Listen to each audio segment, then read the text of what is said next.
ફરાળી મરચાંના ભજીયા બનાવવા માટે આપણે કંઈક આવી રીતે જાડા મરચાં લેવાના છે અને ઉપરથી એના ડીટા કાપીને અંદરથી કંઈક આવી રીતે એના જેટલા બી બિયા છે આવી રીતે આપણે કાઢી લેવાના છે।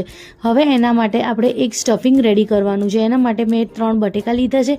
એમાં આપણે સ્વાદ મુજબ મીઠું ઉમેરવાનું છે, 1 નાની ચમચી જીરું, 1 નાની ચમચી ચીલી ફ્લેક્સ હવે એમાં 2 લીલા મરચાં સમારીને નાખવાનું છે અને લીંબુનું રસ ઉમેરવાનું છે અને હવે લીલા દાણા ઉમેરીને બધાને સરસ રીતે મિક્સ કરીને એક સ્ટફિંગ રેડી કરી દેવાનું છે અને કંઈક આવી રીતે મરચાંની અંદર એ સ્ટફિંગ ભરી દેવાનું છે।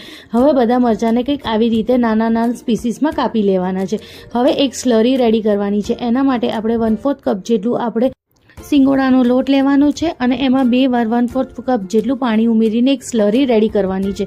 હવે આપણે એમાં મરચાંના નાના જે કટકા કર્યા હતા એને મિક્સ કરીને આવી રીતે તળી લેવાનું છે, જેમ આપણે ભજીયા તળીએ છીએ। અને રેડી છે ફરાળી મરચાંના ભજીયા। ફૂલ રેસી ચેનલ પર છે।